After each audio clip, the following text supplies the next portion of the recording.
साथियों नमस्कार, मैं प्रेम प्रकाश आपका मेरे YouTube चैनल पर हार्दिक स्वागत करता हूं। साथियों, मैं आज आपके लिए बहुत ही महत्वपूर्ण वीडियो लेकर के एक बार पुनः हाजिर हूं।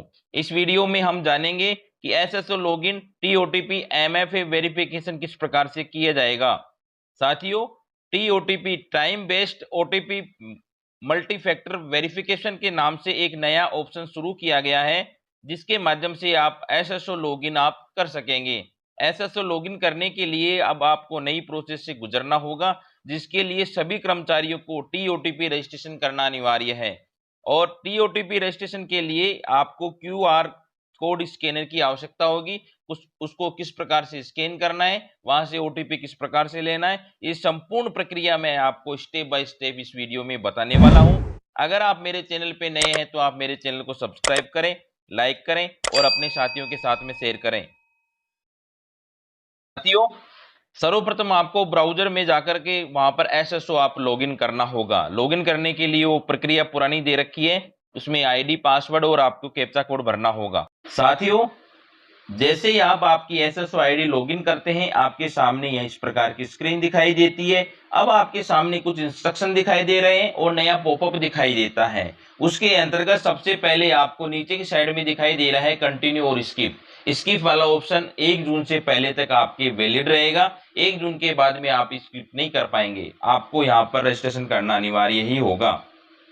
अब उसके लिए आपको कुछ इंस्ट्रक्शन दे रखे हैं, कुछ स्टेप दे रखे हैं, वो रजिस्ट्रेशन किस प्रकार से करना है वो संपूर्ण प्रक्रिया यहाँ पे बताई गई है और मैं आगे वीडियो में बताने वाला हूं। आप वीडियो अंत तक अवश्य देखें। साथियों, यहाँ पर बता रखा है कि एमएफए मल्टी फैक्टर ऑथेंटिकेशन के बारे में एक बार पंजीकरण सभी को करना अनिवार्य है। क्यों करना है? क्योंकि उभरते हुए साइबर खतरों और हमलों को देखते हुए राज्य अपराध रिकॉर्ड ब्यूरो एससीआरबी पुलिस मुख्यालय पीएचक्यू जयपुर की सिफारिश की अनुपालना में 1 जून 2025 से अतिरिक्त सुरक्षा के लिए सभी जो राज्य कर्मचारी हैं उनके लिए राज एसएसओ प्लेटफॉर्म पर time based OTP TOTP MFA multi factor authentication करना अनिवार्य है। अर्थात सभी राज्य कर्मचारियों को टीओटीपी के माध्यम से मल्टी फैक्टर रजिस्ट्रेशन है वो आपको करना अनिवार्य है। यहाँ पे एक नोट दे रखा है कि जो पंजीकृत जितने भी रजिस्टर्ड कर्मचारी हैं एसएसओ पे, उनको तत्काल प्रभाव से आपको टीओटीपी आधारित एमएफए के लिए बाध्य किया जाएगा। अर्थात आपको रजिस्ट्रेशन करना अनिवार्य है। अगर आप रजिस्ट्रेशन नहीं करोगे तो भविष्य में आप आपकी एसएसओ आईडी को लॉगिन नहीं कर पाओगे। अब आपको रजिस्ट्रेशन करने के लिए 2 चरणों से गुजरना होगा। पहला चरण है अपने जो स्मार्टफोन है जिसमें आपकी आईडी स्मार्टफोन है, वहां से आप गूगल प्रमाणक अर्थात ऑथेंटिकेटर, माइक्रोसॉफ्ट ऑथेंटिकेटर या डीयू मोबाइल या अन्य कोई टीओटीपी का जो ऑथेंटिकेटर ऐप है वो आप इंस्टॉल करेंगे। तो इसमें सबसे बेस्ट रहता है गूगल ऑथेंटिकेटर, तो उसको आप इंस्टॉल करेंगे। इंस्टॉल करने से पहले ध्यान रखें कि जो आपके एसएसओ प्रोफाइल में जो मेल आईडी लगाई हुई है उससे आपने जिस मोबाइल में चला रखी है मेल आईडी, उसी मोबाइल से आपको डाउनलोड करना होगा। उसके बाद में दूसरा चरण आएगा। एक बार के टीओटीपी आधारित जो मल्टी फैक्टर रजिस्ट्रेशन है उसके लिए ऑथेंटिकेटर जो मोबाइल ऐप है उसका उपयोग करके उसके दाईं ओर दिखाए गए क्यूआर कोड को स्कैन करना होगा। आपको यहाँ पर जो स्कैनर दिखाई दे रहा है, यहाँ पर क्यूआर कोड दिखाई दे रहा है, उसको आपको स्कैन करना होगा। और जैसे ही आप स्कैन करेंगे उसके बाद में वहां पर मोबाइल में एक ओटीपी दिखाई देगा, वो यहाँ पर आपको एंटर करना होगा। तो आगे वो किस प्रकार से कार्य करना है, किस प्रकार से स्कैनर डाउनलोड करना है, ये संपूर्ण प्रक्रिया मैं आगे आपको बताने वाला हूं। वीडियो आप अंत तक अवश्य देखें। गूगल ऑथेंटिकेटर डाउनलोड करने के लिए सर्वप्रथम आपको प्ले स्टोर पे क्लिक करना होगा। जैसे ही आप क्लिक करते हैं आपके सामने इस प्रकार की स्क्रीन दिखाई देती है। अब आपको यहाँ पे सर्च बार में गूगल सर्च करना होगा। जैसे ही आप गूगल सर्च करते हैं आपके सामने यहाँ पे कई प्रकार के ऑप्शन दिखाई देने शुरू हो जाते हैं। अब उनमें गूगल ऑथेंटिकेटर वाला ऑप्शन दिखाई दे रहा है, उस पर क्लिक करेंगे।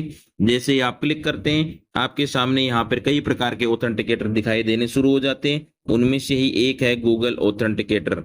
अब उसके ऊपर आपको क्लिक करना होगा। यहाँ पे इंस्टॉल बटन है, उस पर आप क्लिक करेंगे, इंस्टॉल करेंगे। जैसे ही आप इंस्टॉल बटन पे क्लिक करते हैं आपके मोबाइल में ये इंस्टॉल होना शुरू हो जाता है। जैसे ही आपके मोबाइल में इंस्टॉल होता है तो आप इसके ऊपर आपको क्लिक करना होगा। जैसे आप इसको ओपन करेंगे, यहाँ पर गेट स्टार्ट पे क्लिक करेंगे।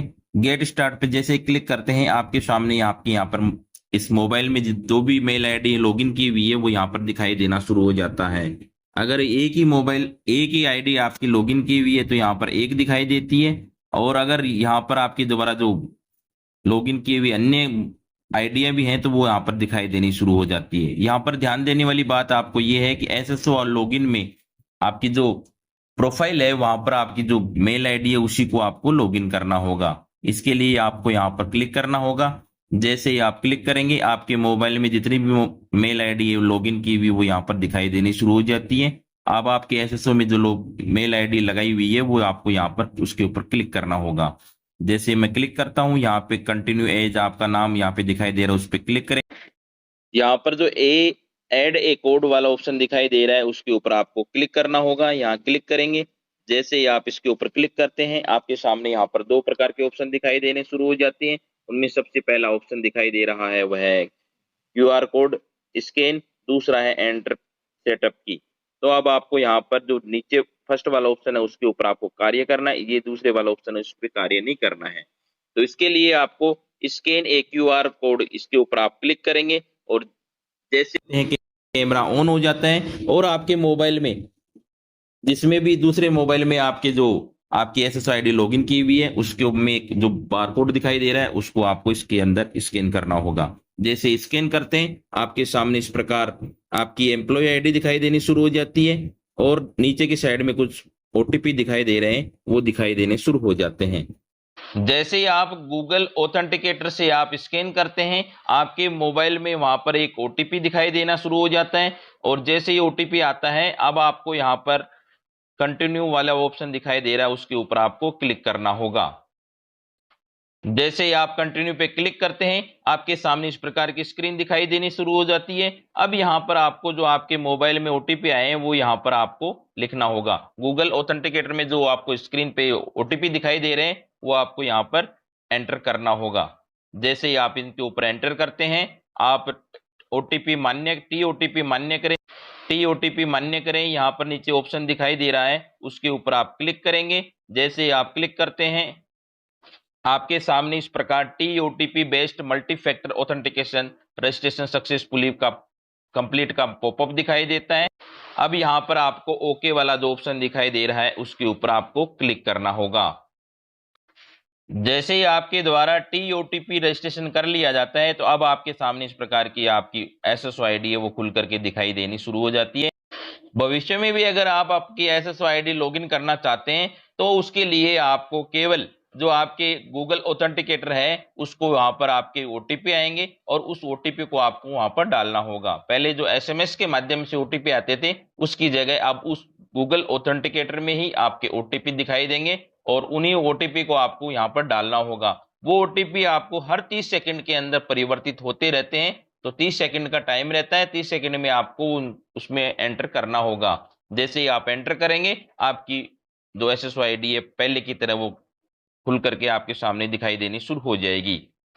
तो साथियों 1 जून 2025 तक आपको सभी कर्मचारियों को ये एसएसओ आईडी पर टीओटीपी मल्टी फैक्टर ऑथेंटिकेशन का कार्य करना अनिवार्य है। अगर आप ये कार्य नहीं करेंगे तो 1 जून के बाद में आप अपनी एसएसओ आईडी को नहीं खोल पाएंगे। एसएसओ आईडी में आपको मल्टी एमएफए रजिस्ट्रेशन किस प्रकार से करना है वो मैंने यहाँ पे बताने का प्रयास किया है। इससे संबंधित कोई भी क्वेरी हो तो आप कमेंट बॉक्स में जाकर कमेंट अवश्य करें। इसी प्रकार की अन्य जानकारी लेकर के मैं पुनः हाजिर होऊंगा। तब तक के लिए नमस्कार, धन्यवाद, शुक्रिया।